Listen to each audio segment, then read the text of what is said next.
Salut les amours! Aujourd'hui, on va parler d'une journée qui déchaîne les passions, vide les portefeuilles et fait battre ou exploser les cœurs, la Saint-Valentin. Que vous soyez romantique endurci, cynique désabusé ou simplement quelqu'un qui aime le chocolat à moitié prix le 15 février, cette vidéo est pour vous. Je suis Laetitia et j'ai créé cette chaîne pour parler d'amour sous toutes ses formes.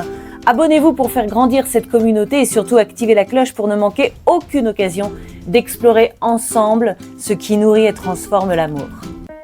Alors attention, la Saint-Valentin, c'est pas juste une histoire de roses et de dîner aux chandelles, c'est une saga qui traverse les siècles, une fête qui cache bien des secrets et une opération marketing parfaitement huilée. Restez bien jusqu'à la fin parce que je vais vous révéler une anecdote étonnante sur les origines cachées de cette journée. Prêt ? Allez, c'est parti. On commence par un petit voyage dans le temps.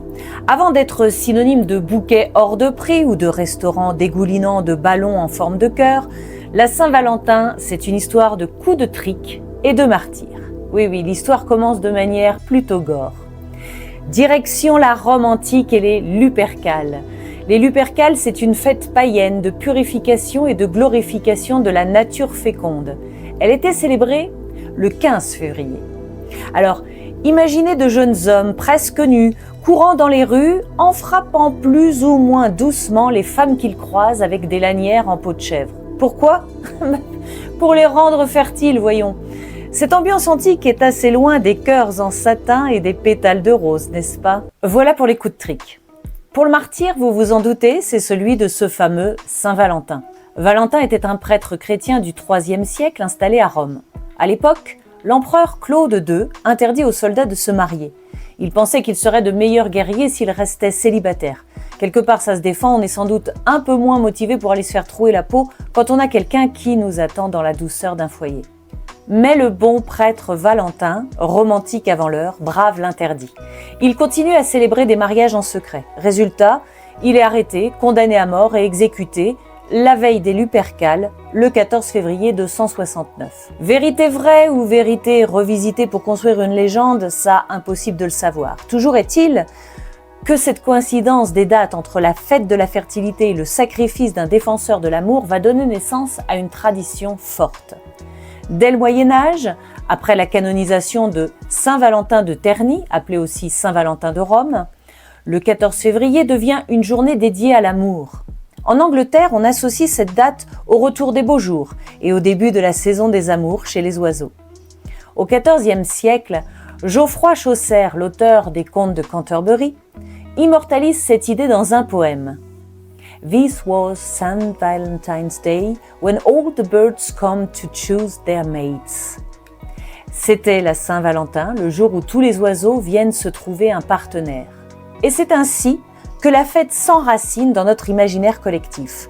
Tous les amoureux qui se rêvent aussi libres que des oiseaux s'emparent de ce symbole. Une lettre d'amour devenue immensément célèbre outre-Manche a été écrite en février 1477 par Marjorie Bruce, une jeune femme de la noblesse. Elle écrit à son fiancé John Paston une missive enflammée dans laquelle elle désigne son futur mari par « My right well-beloved Valentine ». Et elle la signe « Your Valentine, Marjorie ». Magnifique autonomase, n'est-ce pas ? Ok. Autonomase, c'est pas forcément le mot que vous utilisez tous les jours. Ça veut dire qu'on utilise un nom propre, ici Valentine, Valentin, et qu'on en fait un nom commun. My Valentine, Your Valentine. C'est à la fois hyper poétique et hyper efficace. Personnellement, j'adore. Une centaine d'années plus tard, l'immense Shakespeare reprend exactement la même tournure. C'est le personnage d'Ophélie qui la prononce dans Hamlet.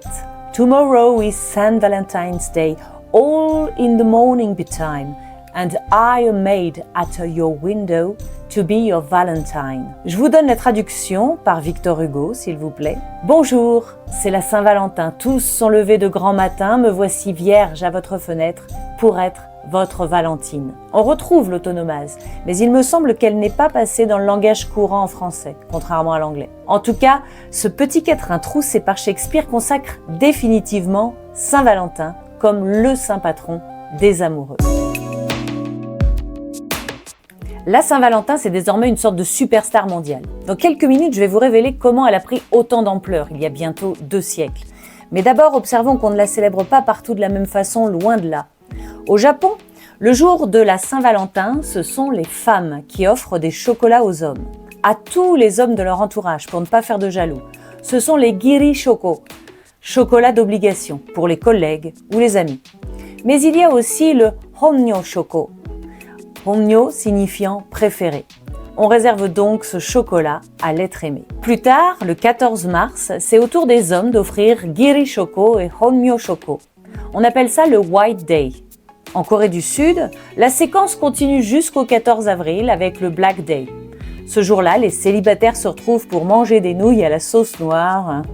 Ambiance. Mais revenons vers les pays qui sont imprégnés par la tradition chrétienne. On pourrait croire que la Saint-Valentin y est universelle. Ce n'est pourtant pas le cas. Certains pays ont développé une tradition un peu différente. Au Brésil, par exemple, on préfère le Dia dos Namorados, la fête des petits amis, le 12 juin. Pourquoi le 12 juin ? Parce que le 13, c'est la Saint-Antoine, le saint patron des mariages. En Finlande, le 14 février est consacré à la journée de l'amitié.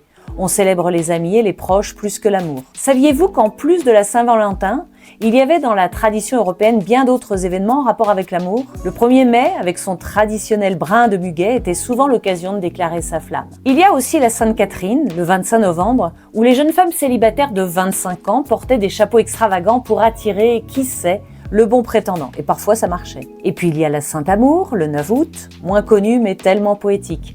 Il existe aussi en France, dans le Jura et en Bourgogne, 2 petits villages nommés Saint-Amour, propices aux élans de romantisme et aux demandes en mariage. Sur le même thème, on peut noter qu'il existe un village nommé Saint-Valentin dans l'Indre. Le maire et l'office du tourisme n'ont pas eu trop à se creuser la tête pour trouver leur créneau marketing. C'est évidemment devenu le village des amoureux.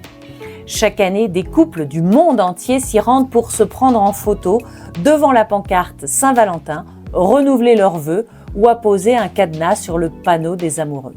Romantique, mais tellement cliché. Puisqu'on est dans les clichés, les roses rouges, les boîtes de chocolat en forme de cœur, les dîners aux chandelles dans des restos bondés, tout ça, c'est la Saint-Valentin aujourd'hui. Mais saviez-vous que pendant longtemps, la Saint-Valentin était surtout l'occasion de s'écrire des poèmes, d'échanger des lettres d'amour enflammées ? Ah, il fallait se creuser la tête pour trousser un joli texte ou préparer un pastiche d'un auteur plus inspiré en espérant que ça ne se remarque pas trop. Sortir son plus beau papier et sa plus belle plume et tirer la langue pour enchaîner les pleins et les déliés en espérant ne pas faire de rature. C'était un véritable effort. Mais patatras, cette belle tradition part en fumée au début du 19e siècle, cramée par le progrès technique. Les imprimeurs de Londres découvrent la chromolithographie, un procédé qui permet de produire des cartes de couleurs vives, ornées de motifs délicats et de dorures. Ils rivalisent alors d'originalité pour séduire une clientèle avide de symboles romantiques. On imprime à tour de bras des cartes ornées de cœurs entrelacés, de colombes, de roses et d'angelots, entourant des poèmes sentimentaux et pleins de mièvreries. Cela répond parfaitement aux attentes de la société victorienne, mais ces produits connaissent aussi un immense succès en Amérique. Vers la fin du 19e siècle, les cartes de Saint-Valentin sont un véritable phénomène commercial. L'échange de cartes pour dire son amour prend alors une place solide dans la culture populaire mondiale. Depuis lors, on se contente souvent de choisir la carte la moins kitsch du rayon, de la signer au bic et de la glisser dans un petit bouquet de fleurs ou dans la ficelle d'un paquet cadeau. Moi, je préférerais recevoir un poème écrit à la main, mais les poètes se font rares ces derniers temps, n'est-ce pas ? En tout cas, moins de poèmes, c'est plus de dépenses. Entre les sorties au restaurant, le bouquet, le petit cadeau ou la belle bague, chaque année, la Saint-Valentin rapporte des milliards à l'industrie du romantisme. Un business bien huilé, où le prix de l'amour est souvent particulièrement gonflé par rapport au reste de l'année. Voilà comment une histoire de martyr chrétien est devenue une opération marketing mondiale. Mais au fond, peu importe. Que vous la fêtiez ou non, l'amour, c'est surtout une affaire de sincérité. Si cela compte pour vous, c'est l'essentiel. Je vais quand même vous suggérer quelques astuces pour une Saint-Valentin réussie parce que, soyons honnêtes, le romantisme, ce n'est pas inné chez tout le monde et ça serait dommage de mettre un gros budget dans un truc qui tombe complètement à plat. Pourquoi ne pas opter pour une petite attention sincère plutôt qu'un cadeau hors de prix ? Le bouquet de fleurs, c'est évidemment le grand classique, mais c'est périssable, comme disait Jacques Brel. Un livre photo avec vos plus beaux souvenirs, un tirage dans un joli cadre, une boîte à souvenirs, c'est sympa aussi, mais c'est vu et revu. Le vrai cadeau qui touche à notre époque, c'est le temps. Offrez du temps pour dire je t'aime. Concoctez un repas maison, n'oubliez pas les bougies et une playlist personnalisée. Encore mieux, bloquez un créneau pour faire un truc vraiment ensemble. Vous pouvez aussi vous offrir une escapade relaxante dans un spa ou un centre de thalasso ou encore un massage en duo.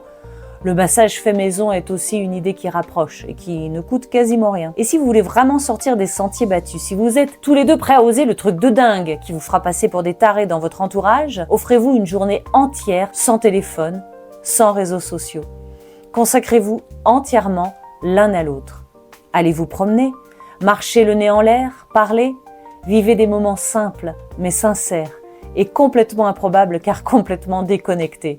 Dites-moi en commentaire, cette année, est-ce que vous êtes team Saint-Valentin à fond, team soirée romantique low-tech ou team Osef on s'en fout, tout ce qu'on veut c'est du chocolat à moitié prix le lendemain. En attendant le prochain épisode consacré au langage de l'amour, abonnez-vous, likez, partagez et surtout prenez soin de vos cœurs et de celui ou de celle que vous aimez. À bientôt!